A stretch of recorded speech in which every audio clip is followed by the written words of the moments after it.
कार्यक्रमाचे प्रमुख पाहुणे आणि काँग्रेस पक्षाचे अध्यक्ष, राज्यसभेचे विरोधी पक्ष नेते मल्लिकार्जुन खरगे साहेब, काँग्रेस पक्षाचे नेते आणि देशाच्या लोकसभेचे विरोधी पक्षाचे नेते श्री राजीव गांधी, महाराष्ट्राचे माजी मुख्यमंत्री सुशीलकुमार शिंदे, पृथ्वीराज चव्हाण, व्यासपीठावर असलेले सर्व मान्यवर, हा सोहळा आयोजित करण्याच्यासाठी ज्यांनी अतिशय कष्ट घेतले, हे महाराष्ट्राच्या तरुण पिढीचे नेते विश्वजित कदम, व्यासपीठाचे सगळे मान्यवर आणि उपस्थित सरकारी बंधू भगिनी, आजचा दिवस या ठिकाणी आल्याच्या नंतर महाराष्ट्राच्या कानाकोपऱ्यातून सार्वजनिक जीवनामध्ये काम करणाऱ्या महत्त्वाच्या मान्यवरांची उपस्थिती आज कडेगावांनी या परिस्थितीमध्ये आहे. आणि त्याचं महत्त्वाचं कारण डॉक्टर फत्तनरावजी कदम यांचं अखंड स्मरण व्हावं यासाठी पुतळ्याचं अनावरण आणि अन्य कार्यक्रम आज या ठिकाणी आयोजित केलेले होते. हा एकेकाळचा जुना सातारा सांगली असा हा जिल्हा. सातारा आणि सांगली या जिल्ह्यानं महाराष्ट्राचा इतिहास घडवला. आपण यशवंतराव चव्हाणांची आठवण करतो. चव्हाण साहेबांचा जन्म याच प्रांगणामध्ये झाला.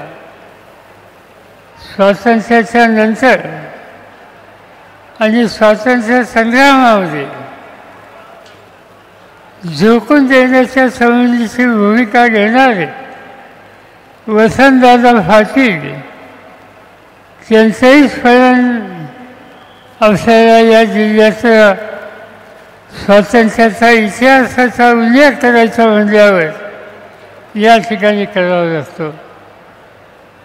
क्रांतिसिंह नाना पाटील की ब्रिटिशांना सरोक फळव करून दाखवण्याच्या संबंधीचं शौर्य ज्यांनी दाखवलं त्यांचंही स्मरण आपल्याला करावं लागेल. आणि त्यांचे सहकारी जी वफुदार,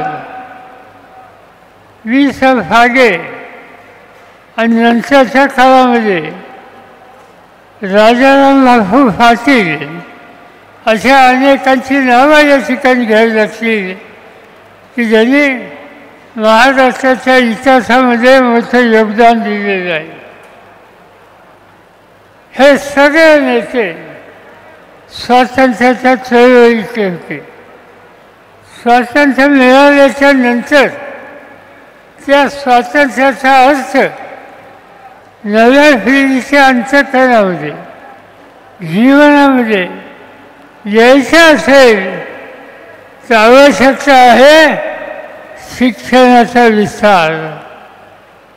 तर भाऊराव पाटील आणि अनेकांची नावं घेता येतील की ज्यांनी सामान्य कुटुंबाच्या मुलामुलींच्या शिक्षणाच्या संबंधी आपलं आयुष्य घालवलं.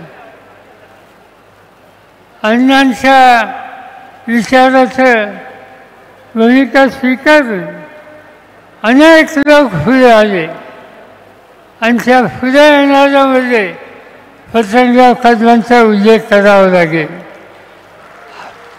रयत शिक्षण संस्थेच्या हडपसरच्या शाखेमध्ये अतिशय कमी वेतनावर काम करण्याच्यासाठी प्रथमदा पुण्याला आले. कर्मवीरांचा विचार प्रस्तुत करण्याच्या कामाला सर्वस्वाची भूमिका घेतली आणि तुम्हा सगळ्यांच्या पाठिंब्यानं कर्मवीरांचा आदर्श ठेवून भारतीय विद्यापीठाची स्थापना केली आणि महाराष्ट्राच्याच नव्हे तर महाराष्ट्राच्या बाहेरसुद्धा उच्च दर्जाचं शिक्षण नव्या पिढीला मिळेल कसं याची खबरदारी पतंगरावनी घेतली. पतंगराव आम्हा सगळ्यांच्याबरोबर रयत शिक्षण संस्थेमध्ये एक विश्वासानं काम करणारे आमचे सहकारी होते. कधीही त्यांनी कर्मवीरांचा विचार सोडला नाही.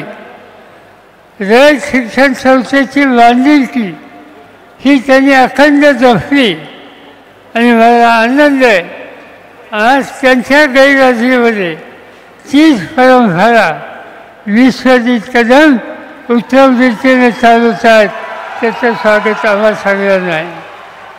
शैक्षणिक क्षेत्रामध्ये पतंगरावचं काम मोठं होतं हे सांगायची आवश्यकता नाही, पण मला एका गोष्टीचं स्मरण होते की हा सगळा एका काळचा दुष्काळी भाग, त्या दुष्काळी भागामध्ये शेतकऱ्याच्या संसाराला फुलवायचं असेल तर पाण्याची आवश्यकता होती आणि ती पाण्याची आवश्यकता खऱ्या अर्थानं भागवायचं काम मग ते ताकाडीचं धरण असेल, तेलगूचं प्रकल्प असेल, हे सगळे प्रकल्प या भागामध्ये लोकांच्या संसाराला प्रधानशाला मदत करण्याच्यासाठी पतंगरावनी उभे केले आणि दुष्काळ कायमचा हटवण्याच्यासाठी आपण काही करू शकतो या प्रकारचा इतिहास हा त्या ठिकाणी त्यांनी उभा केला.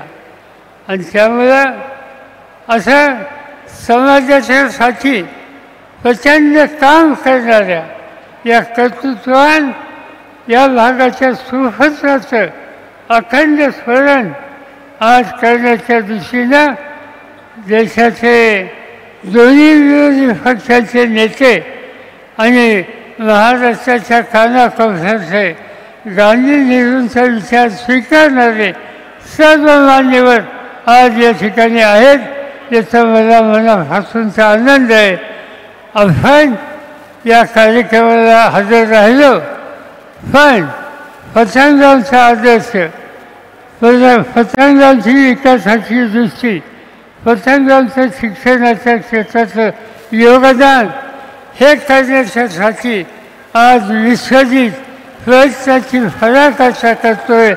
तुमची माझी सगळ्यांची शक्ती, साथ आणि प्रोत्साहन विश्वजितच्या पाठीशी राहील हीच खात्री या ठिकाणी जाहीरपणे देतो आणि माझे दोन शब्द संपवतो.